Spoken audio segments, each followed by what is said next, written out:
여러분 로열 패밀리라고 들어봤죠? 로열 패밀리, 로얄 패밀리.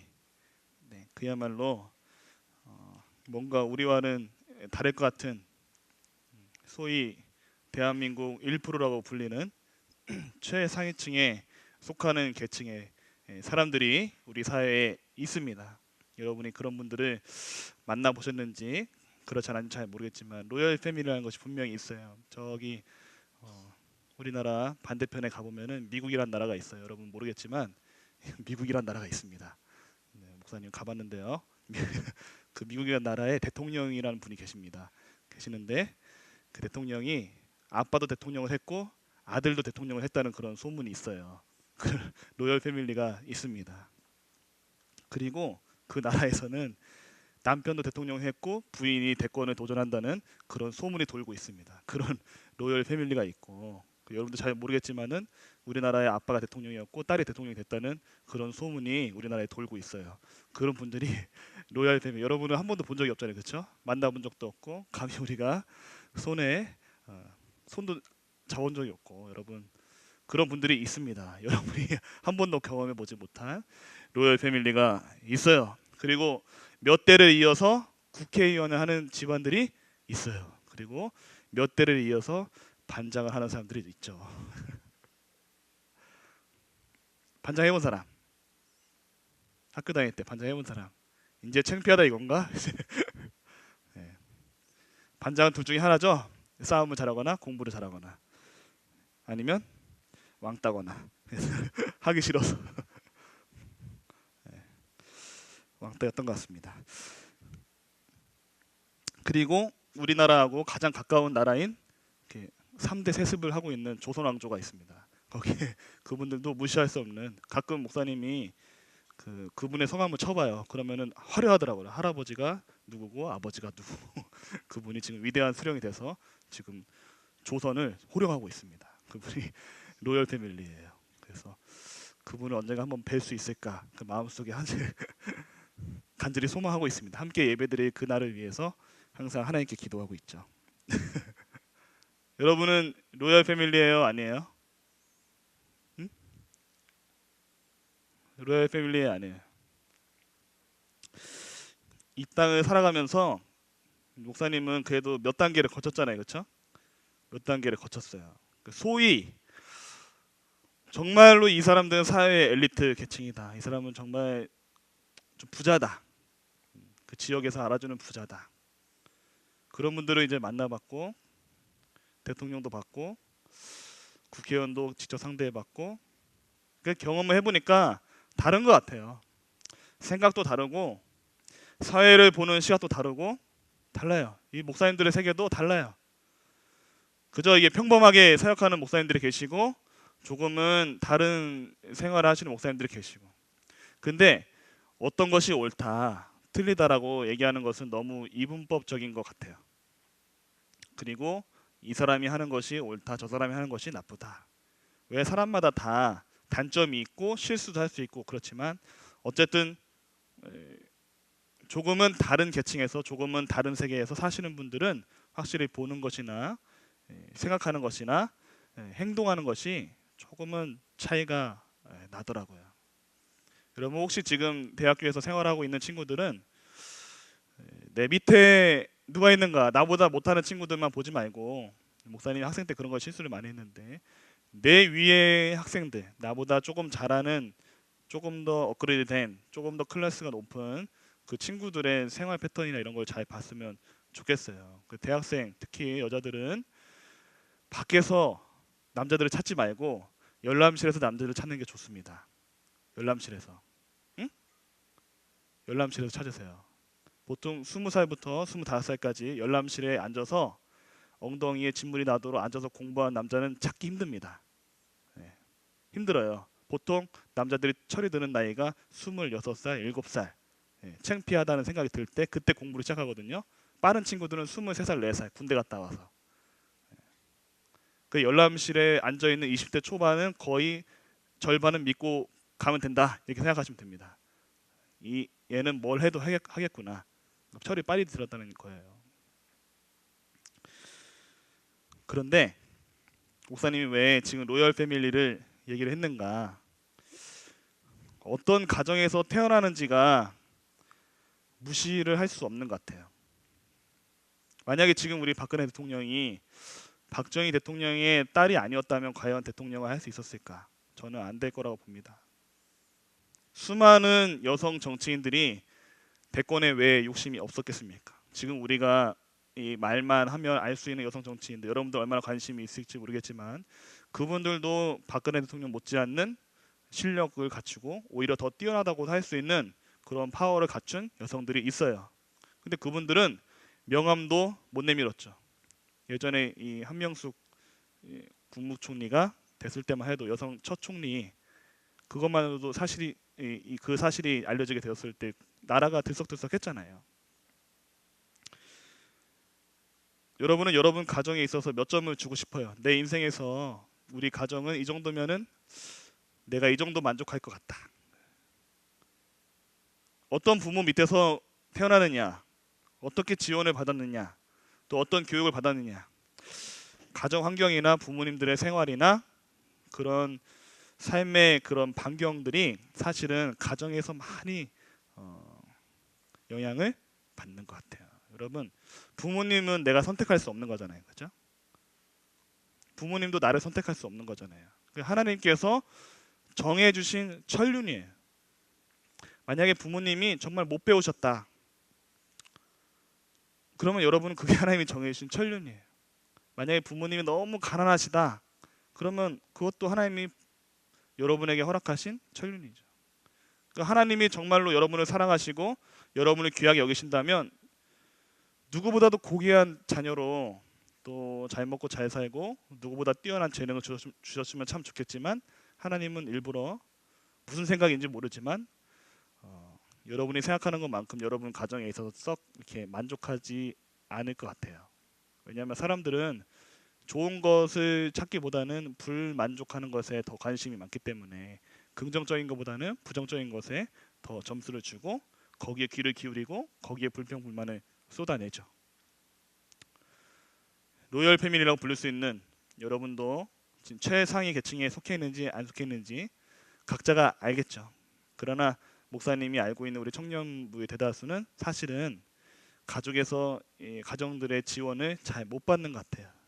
그래서 목사님도 그렇게 자랐기 때문에 여러분에 대한 약간 연민이 있어요. 연민. 저 강남 가면, 서울 가면 잘 나가는 친구들 많이 있어요. 그 친구들이랑 같이 사역 많이 해봤어요. 근데 그 친구들은 그 친구들대로 매력이 있어요. 꼭 이 부잣집의 아들 딸들이라 해서 꼭 철이 없거나 사람들 무시하거나 그렇지 않아요. 물론 각자 다 삶이 다르지만 그래도 올바른 생각을 가지고 조금 더 다른 생각을 하는 친구들이 있습니다. 이런 얘기를 하면은 갑자기 가족 생각이 나고 부모님 생각이 나고 마음으로 안타깝기도 하고 또 불만도 있을 거예요. 그런데 이제는 그런 생각을 끊으라고 제가 지금 말씀을 드리는 거예요. 여러분의 아버지는 누구십니까? 누구예요? 누구예요? 하나님이죠. 하나님을 아버지라고 고백하는 그 순간 여러분 가족에 대한 불만은 싹 사라져야 되는 거예요. 아버지, 어머니 혹은 형제들에 대해서, 친지들에 대해서 네가 불만이 있느냐? 내가 너의 아버지가 돼줄게. 그걸로 여러분 인생이 왜 이렇게 정해졌는지, 나는 왜 이 집에 태어났는지 정리하시기 바랍니다. 아셨죠? 네, 이제 정리하세요. 내가 왜 이렇게밖에 살지 못하는지, 여러분의 과거에 여러분의 삶을 맡고 있는 것 같은 그런 장애물들을 이제 다 청산하세요. 하나님을 정말 내 아버지라고 믿는다면 이제는 그 아버지께 다 믿고 따라가시기를 바랍니다. 그 아버지는 전능하시고 전지하시고 나보다 내 인생을 더 사랑하시는 분이기 때문에 여러분 입에서 더 이상 하나님이 정해주신 법칙이나 천륜에 대해서 불평이 나오거나 눈물이 나오거나 그것 때문에 삶의 불만을 갖거나 신앙생활에 장애가 된다면 가장 마음을 아파하실 분은 하나님이신 거예요. 부모님을 원망하기보다는, 형제들을 원망하기보다는, 가난한 나의 삶을 원망하기보다는 하나님께 차라리 원망을 하세요. 하나님 아버지, 하나님께서 나의 아버지라고 하시는데 왜 지금 내 인생이 이렇게 가야만 합니까? 하나님이 정하셨으니까 하나님이 해결해 주십시오. 그게 맞는 것 같아요. 하나님이 그 기도를 들으실 때 마음이 아프기도 하겠지만 하나님도 그 문제를 아마 해결하고 싶으실 거예요.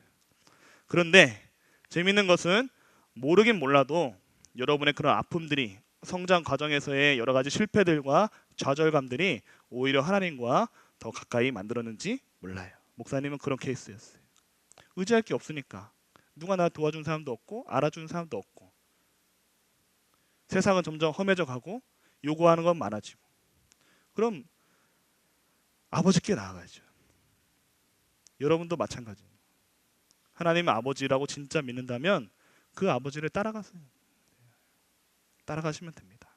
오늘 이 잠언 말씀은 너무나 유명한 말씀이에요. 특히 16장 9절의 말씀은 여러분이 거의 외우다시피 할 정도로 아주 유명한 구절이죠. 하나님은 늘 그대로 계십니다. 하나님은 여러분을 향한 사랑과 은혜가 그대로세요. 여러분도 이제 하나님을 아버지라고 고백하는 순간 여러분도 로열 패밀리가 되는 거예요. 그러면 하나님의 자녀답게 살아가는 지혜로운 삶은 무엇인가? 잠언 1장부터 쭉 나와 있어요. 잠언 1장부터 강조하는 것은 여호와의 율법을 지켜라. 하나님의 말씀을 지켜라. 굉장히 추상적이죠. 하나님의 말씀을 지키는 게 무엇인지, 율법을 지키는 게 무엇인지 그저 교회에서 시키는 대로, 목사님이 시키는 대로 그렇게 하는 것도 맞지만 자기가 찾아서 마음의 중심을 지키고 믿음의 양심을 지키고 살아가는 것이 사실 더 중요해요. 그러면 하나님을 아버지로 모시고 살아가는 하나님의 자녀들, 즉 로열 패밀리인 여러분과 저는 어떤 마음을 가지고 그 하나님 아버지의 법칙에 따라 살아야 되는가? 그 지혜의 말씀이 오늘 16장의 일부분으로 기록되어 있습니다. 1절부터 3절에 보면은 2절 말씀 다 같이 한번 읽어볼까요? 시작. 사람의 행위가 자기 보기에는 모두 깨끗하여도 여호와는 심령을 감찰하시느니라. 여러분, 제가 설교를 이렇게 탁 전달하거나 혹은 제가 설교를 들을 때 영적으로 위대한 인물들을 설교를 하잖아요. 그러면 그 인물들하고 나하고 닮은 점을 찾습니다. 위대한 믿음의 사람들을 막 설명하고 다윗이 이겼다. 또 모세가 하나님의 능력을 행사했다.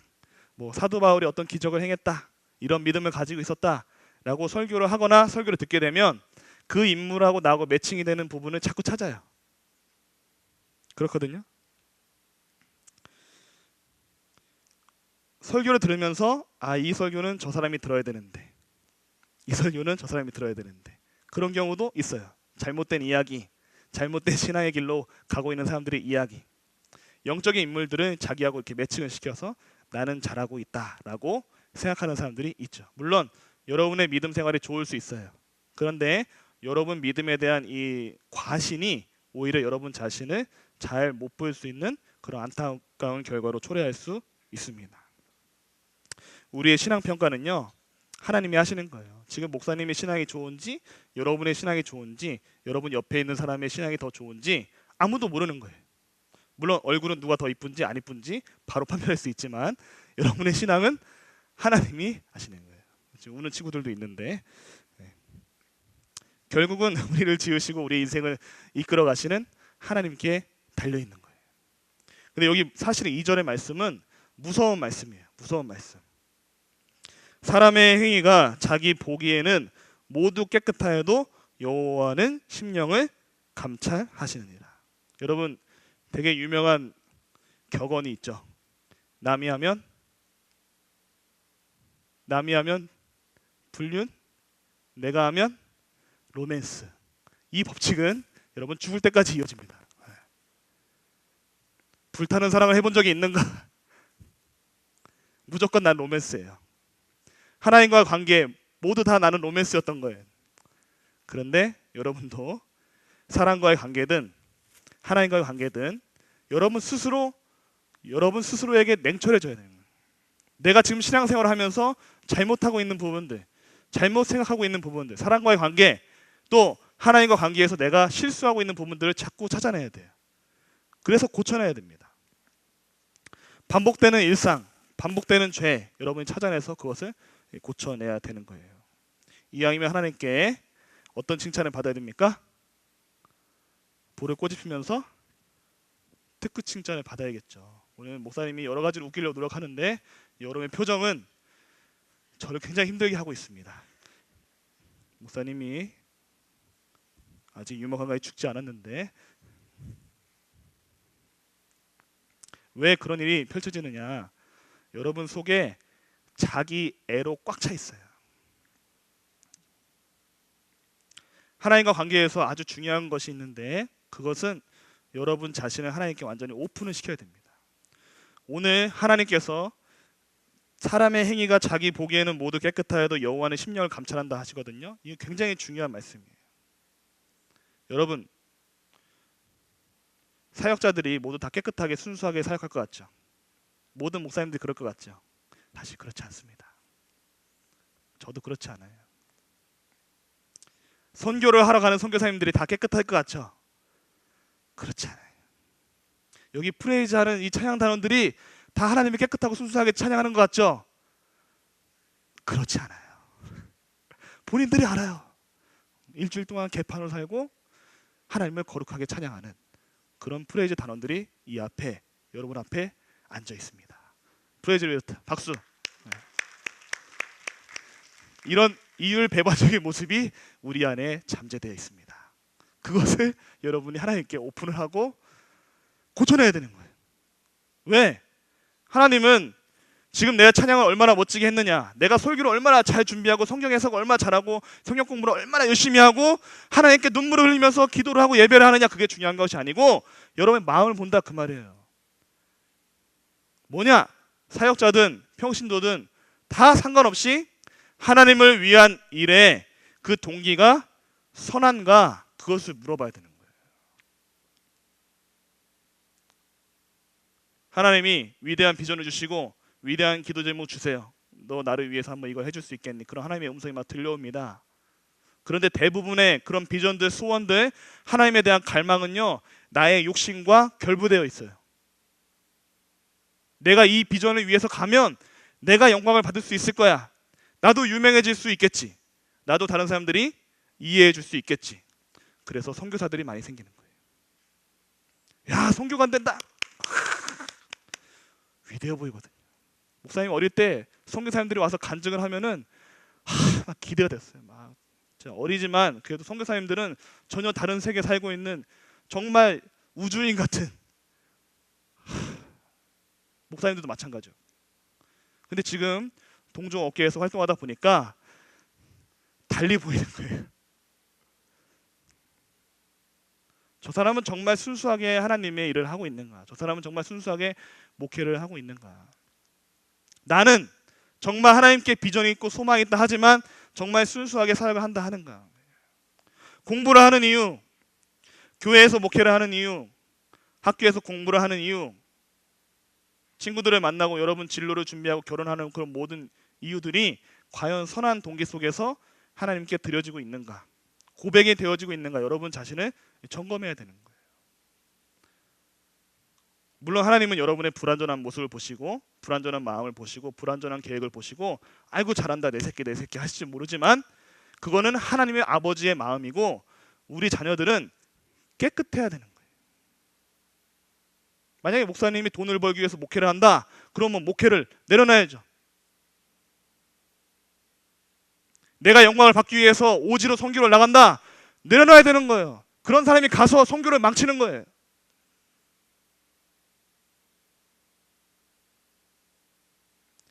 깨끗하고 순수하게 가야 돼요. 언제든지 사람은 유혹을 받을 수 있고 시련을 받을 수 있어요. 마음이 흔들릴 수 있어요. 그런데 하나님은 무엇을 보시느냐? 중심을 보시는 거예요. 그래서 하나님이 자신이 사랑하는 자녀들을 그런 환경 속으로 내모십니다. 네가 정말 돈에 자유하냐? 그럼 한번 돈 없이 한번 살아봐라. 네가 지금 사역 잘하고 있는 것 같지? 청년부에서 열심히 사역하는 것 같지? 너 혼자 해봐. 미르세요. 그래서 눈물을 짠하게 하시고 너 진짜 나를 위해서 직장 생활하는 거냐? 나를 위해서 돈을 버는 거냐? 나를 위한 계획이 있느냐? 직장을 잃어버리게 하시고 사업에 실패하게 하고 시험에 떨어지게 합니다. 그래서 마음을 막 조급하게 만들고 밑바닥으로 떨어지게 한 다음에 하나님이 이 녀석이 정말 나를 위해서 순수하게 일어났는가 아닌가 판단하게 하세요. 그 스스로 깨닫게 합니다. 아, 이것이 다 나의 욕심이었구나. 이것이 다 부질없는 하나님을 향한 거짓된 갈망이었구나. 하나님이 그것을 여러분 스스로 판단하게 하는 그런 시기가 반드시 옵니다. 근데 그 시기가 언젠가 올 텐데 그때 여러분 절망하지 마세요. 그는 사랑하시기 때문에 그러시는 거예요. 사랑하시기 때문에. 하나님께서 이스라엘 백성들을 광야로 내모셨잖아요. 하나님의 역사는 1년 안에 가나안 땅으로 보내실 수 있어요. 그렇죠? 근데 하나님이 물론 이스라엘 백성들이 잘못하기도 했지만 40년이라는 시간을 주셨어요. 노예 근성을 벗어내고 아무것도 없는 환경에서 만나와 메추라기만을 먹으면서 오직 하나님만을 갈망하며 열망하며 하나님만을 사랑하는 그 시간을 38년에서 40년의 시간을 두셨어요.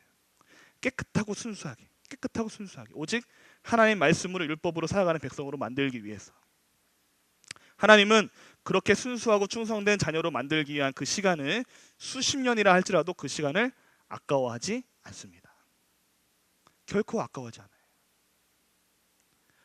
어떤 아버지 어머니가 더러운 모습으로 다니는 자식들이 세상에 다니는 것을 보고 좋아하겠어요? 너 이리 와, 씻고 다녀야지, 손 닦아. 이게 아버지 어머니의 마음이거든요. 세상 사람들이 다 화려하게 보고 다 인정해준다 할지라도 하나님 보시기에 더럽게 보이면 하나님은 반드시 그것을 씻어내게 하는 거예요. 사랑하기 때문에. 여러분의 인생 가운데 반드시 그런 게 있어요. 여러분의 재능이 부족할 수 있고 여러분의 지식이 부족할 수 있습니다. 노력이 부족할 수 있어요. 그러나 더 근본적인 것은 여러분 안에 잘못되어 있는 근성들, 욕심들, 또 욕망들, 또 더러운 죄악들을 하나님이 씻어내시기 위해서, 하나님을 향한 그 비전과 소망이 깨끗하게 되기 위해서 여러분의 인생을 자꾸 돌리실 거예요. 힘들게 바닥으로 내팽개 주실 거예요. 그때 여러분이 아, 이게 아버지의 뜻이구나 라고 일어서면 되는 거예요. 그리고 그 시간을 줄여드려야 되는 거예요. 그래서 중심을 지키는 사람이 되어야 됩니다. 사도 바울처럼 풍부에 있든 비천에 있든 중심을 지켜야 합니다. 잘 살든 못 살든 잘 나가든 못 나가든 늘 그 마음이 한결같아야 되고 하나님을 향한 소원과 비전들이 순수하고 깨끗해져야 돼요. 그것이 로열 패밀리인 여러분이 해야 될 일입니다. 그러면 3절에 보면 너의 행사를 여호와께 맡기라. 그리하면 내가 경영하는 것이 이루어지리라. 하나님이 여러분과 항상 동행하면서 여러분의 마음을 계속해서 케어하시는 거예요. 그러다 보면 하나님이 내 인생을 어떻게 가꾸어 가시는지 보이게 됩니다. 거기에 여러분은 따라가시면 되는 거예요. 여러분, 우리의 모든 목표는 마음에서 시작이 되는 거예요. 선한 의도를 갖고 있으면 선한 열매를 맺게 될 것이고 악한 의도를 갖고 있으면 악한 열매를 맺게 될 것입니다. 그 열매를 맺게 하시는 분은 하나님이시에요. 그 더 중요한 것은 아무도 알아주지 않아도 하나님은 여러분의 내면 깊은 곳을 알고 계십니다. 믿으시기 바랍니다.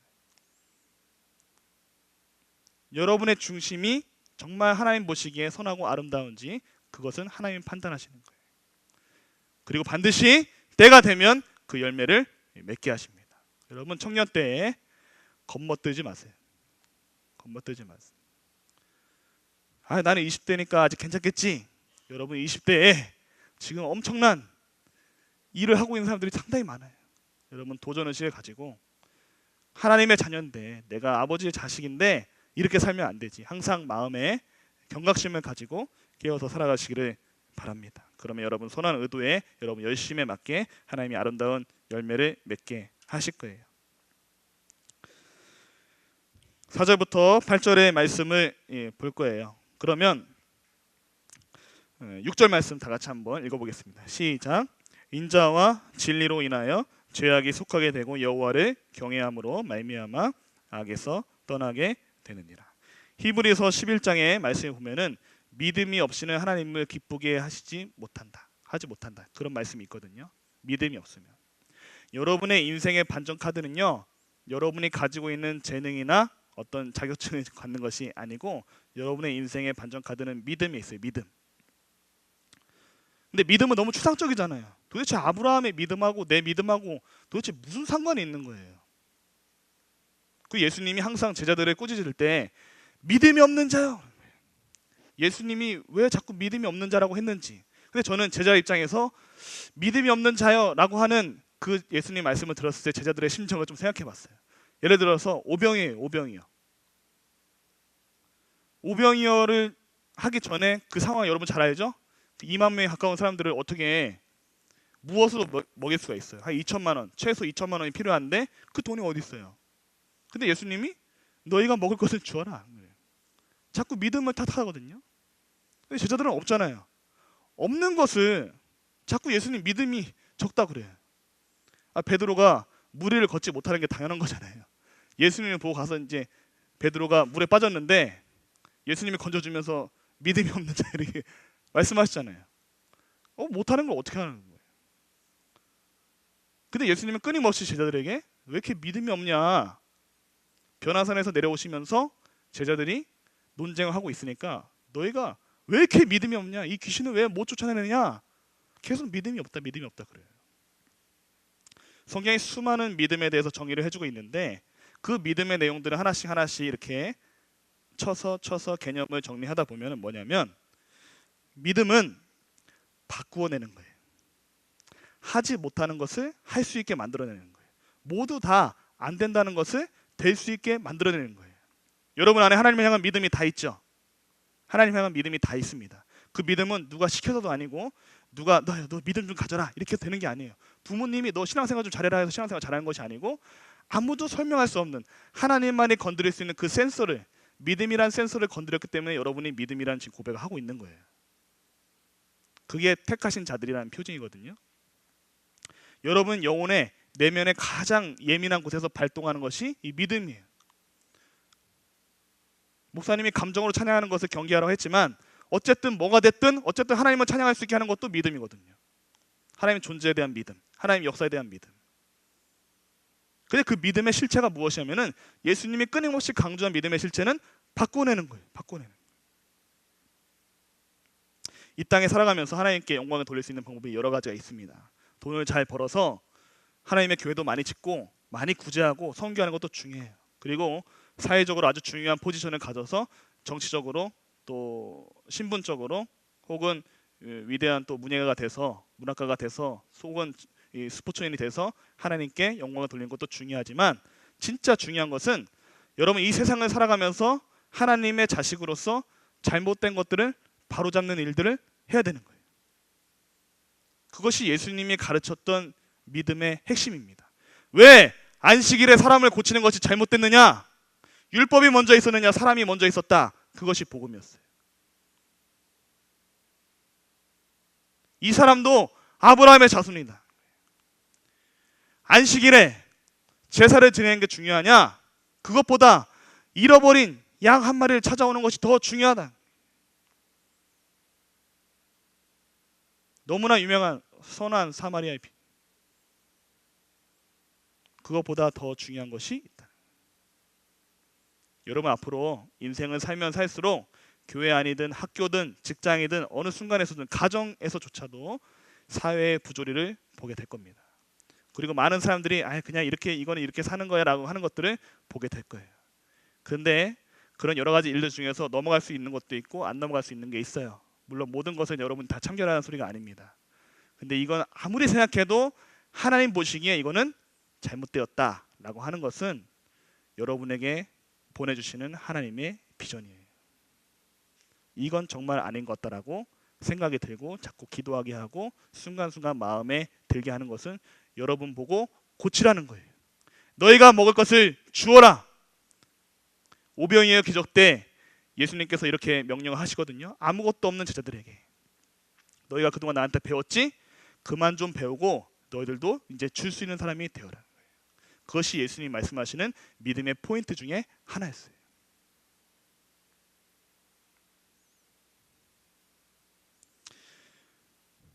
사절 말씀을 보면은 악한 것들도 하나님께서 적당하게 지었다 이렇게 얘기해요. 여러분 특히 군대 갔다 온 남자들은 잘 알겠지만 별 놈들이 다 있습니다. 군대 별 놈들이 다 있어요. 그리고 직장생활 하신 분은 알겠지만 별 상사들이 다 있어요. 그리고 별 동료들이 다 있어요. 그 상황에서 여러분은 뭐 할래요? 여러분 돈만 벌고 끝날래요? 그냥 그 순간만 벗어나면 되지. 그렇게 생각할래요? 그럴 수 있어요. 근데 진짜 믿음 있는 사람들은 변화시켜야 되는 거예요. 하나님 보시기에 이건 아닌 것 같다는 것을 변화시켜야 되는 거예요. 목사님은 교회에 몸을 담고 있으면서 이건 아니다 싶은 거를 많이 발견했어요. 그러면 그거를 위해서 삶을 던져야죠. 아버지의 자식이라면 모른 척하지 않아야죠. 여러분도 마찬가지예요. 학교에서도 마찬가지예요. 여러분 보고 운동가가 되라는 것이 아니에요. 조금이라도 하나님 보시기에 아름답고 선하고 의롭고 정의로운 생활로 여러분이 만들어가야 되는 거예요. 그래서 하나님이 때로는 여러분에게 악한 사람을 붙여주십니다. 하나님의 일은 이런 사람처럼 하면 안 되겠다라고 교과서처럼 보여주는 사람이 있어요. 직장생활은 이런 사람처럼 하지 말아야지라고 하나님의 자녀들에게 보여주는 사람들이 있어요. 그것이 적당하게 지으신 하나님의 섭리입니다. 그런 사람들을 보게 됐을 때, 그런 상황들을 대하게 됐을 때, 여러분, 아버지 이렇게 살지 않을게요. 여러분 그렇게 고백하시기 바랍니다. 그 사람들처럼 똑같이 변하지 마세요. 이등병 때는 난 애들 안 때려야지 하고 병장 때 막 때리는 친구들이 있었어요. 그게 사람들의 이치거든요. 5절에 보세요. 하나님이 악한 것들을 적당히 지었지만 죄악을, 교만한 것들을 하나님이 대적하신다는 것을 분명히 명시하시잖아요. 오직 하나님을 경외하는 마음으로, 지금까지 목사님이 정리해왔던 이 내용이 경외하는 거예요. 믿음이 있다면, 하나님 자녀에 대한 자부심이 있다면 여호와를 경외하는 그 마음으로 모든 죄악에서 떠나게 되는 거예요. 그 역할을 하나님께서 누구에게 원하시는가? 로열 패밀리인 여러분에게 원하고 있음을 잊지 마시기 바랍니다. 하나님이 여러분이 돈이 필요한 것도 알고 사람이 필요한 것도 알고 어떤 환경이 잘 구축되어야 되는 것도 알아요. 그런데 일부러 하나님이 여러분에게 없게 만들어요. 없게.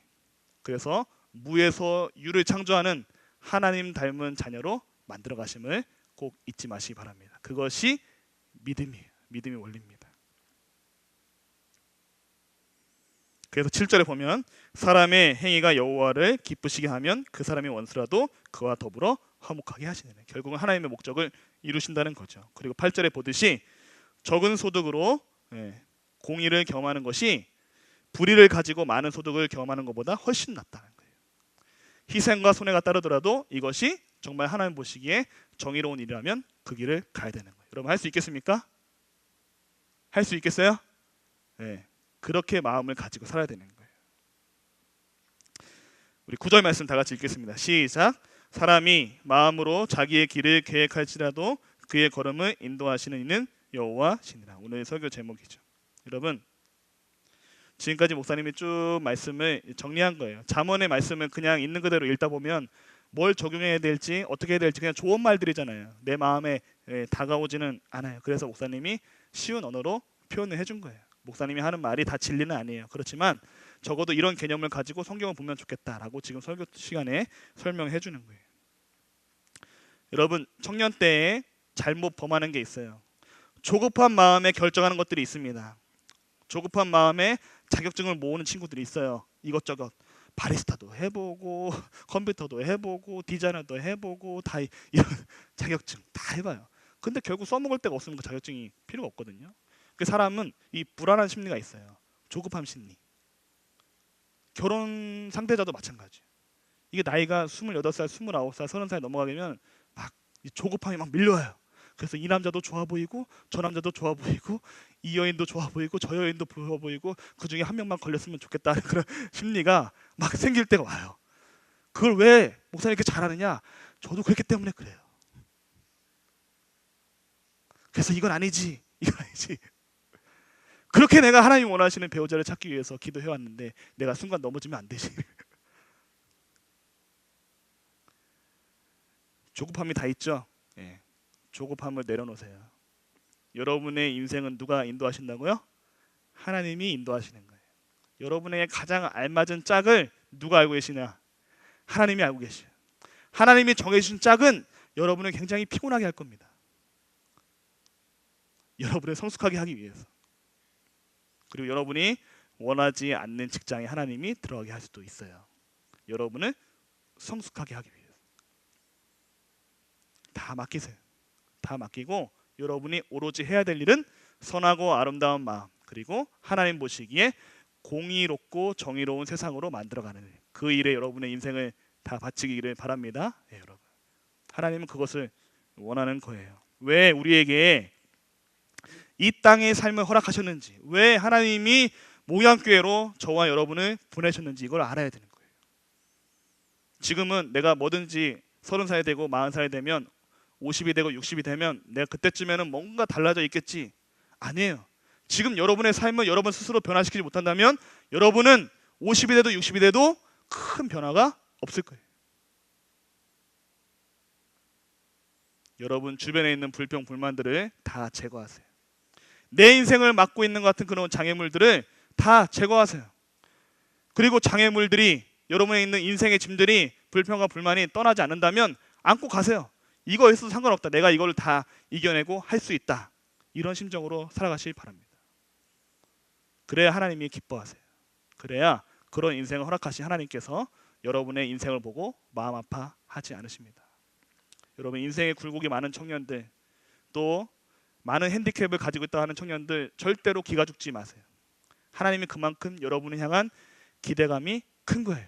그것을 바꿔내는 반전이 여러분의 삶에 있어야 되는 거예요. 그 핵심 포인트가 나는 아버지의 자녀다. 나에게는 그 아버지가 주시는 믿음이 있다. 이런 고백이 여러분의 있기를 바랍니다. 그렇게 살길 바라시는 겁니다. 선하고 의롭게, 때로는 많은 부분에서 실수하고 넘어지고 부족한 모습을 보일 수 있지만 누구보다 하나님 보시기에 거룩하고 선하게 살아가는 여러분을 통해서 하나님은 이 세상을 바꿔가실 거예요. 혹자는 하나님이 하시는 대로 그냥 믿고 기다리면 되지, 하나님이 그동안 역사를 바꾸셨으니까. 그러나 그 역사에 필요한 인물들이 항상 있었어요. 여러분이 그 주인공이 되시기를 바랍니다. 정말 아버지의 자녀답게 진정한 믿음을 이 시대에 이뤄내는, 하나님이 정말 들어 쓰고 싶은 깨끗하고 순수하고 거룩한 동기로 하나님의 사역에 참여하는 분들이 여러분이 되기를 주의 이름으로 축복합니다. 이제 다 같이 일어나서 우리 인생을 하나님께 맡기며 찬양하며 나아가겠습니다.